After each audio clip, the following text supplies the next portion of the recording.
At 3 a.m., you're staring at your phone again. You know this relationship is destroying you. Everyone in your life has begged you to leave. You've tried, maybe twice, maybe 10 times, but you always come back. And here's what nobody tells you. You're not weak. You're trapped in the same neurological patterns as someone battling substance addiction. This isn't about willpower. It's about your brain being chemically hijacked.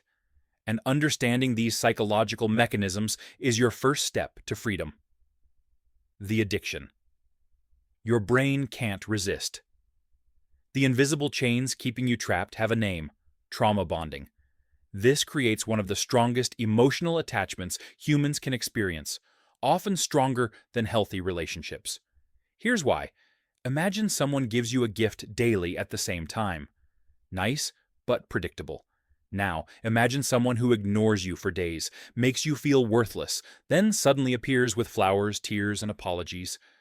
That unexpected kindness after pain doesn't just feel good, it feels euphoric. Your brain explodes with dopamine and oxytocin. This is intermittent reinforcement, the same mechanism that makes gambling addictive.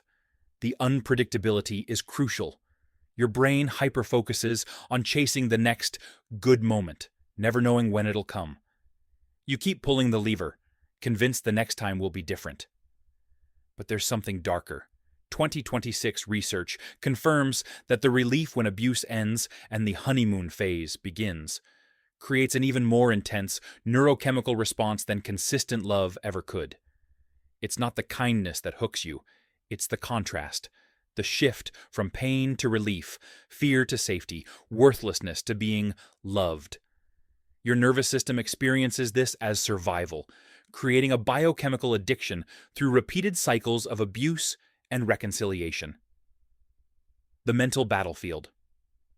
Now you're fighting yourself daily through cognitive dissonance, holding two contradictory beliefs simultaneously.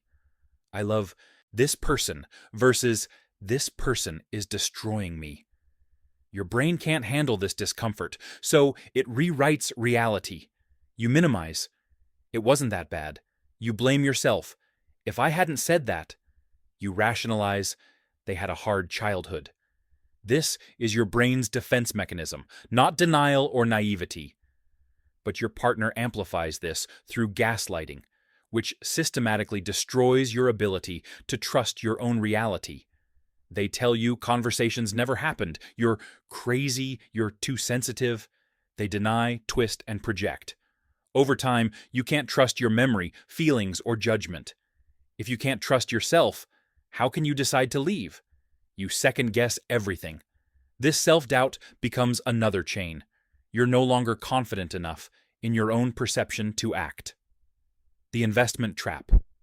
The sunk cost fallacy punishes you for every loving sacrifice you made. We've been together 5 years. I can't throw that away. I've sacrificed my friendships, career, myself. Leaving means it was all for nothing.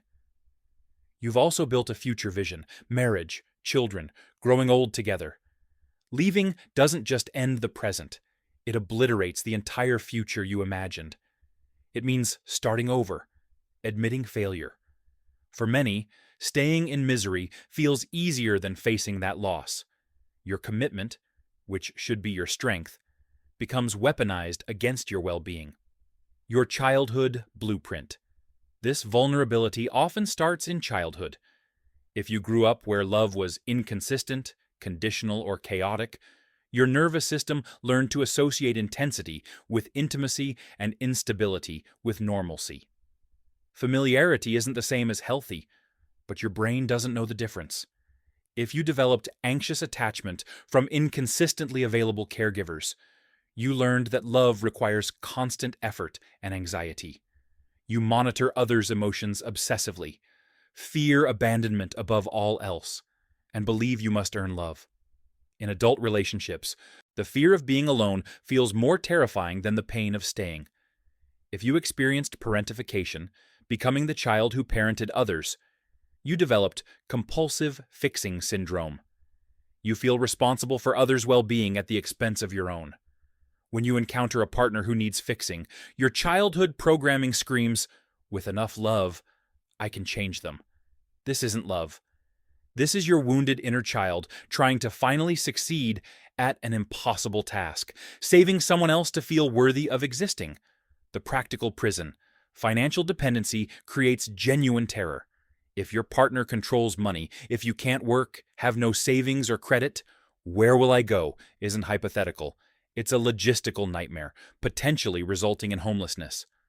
Financial abuse deliberately creates total dependency.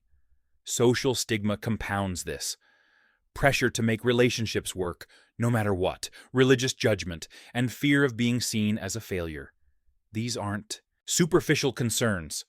They're real social consequences, resulting in isolation and damaged relationships.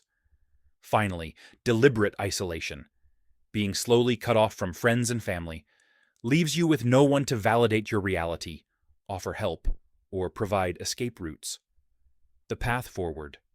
Awareness is the beginning of change. You cannot heal what you don't understand or escape a trap you don't recognize. The fact that you're questioning your situation matters. That's your authentic self fighting to be heard. Breaking free isn't about willpower or just leaving. It's understanding the complex psychological, emotional, and practical web keeping you bound. Have compassion for yourself. This is genuinely difficult. These patterns didn't develop overnight and won't dissolve overnight. Reach out to trauma-specialized therapists. Contact domestic violence resources. Emotional and psychological abuse are real abuse. Remember, you are not responsible for fixing someone else. The fierce, loyal love you're pouring into this relationship deserves someone who cherishes it, not exploits it. Most importantly, it deserves to be directed inward, toward your own healing. You're not trapped. You're not broken. You're a human being responding exactly as humans respond to these circumstances. And understanding that, that's where freedom begins.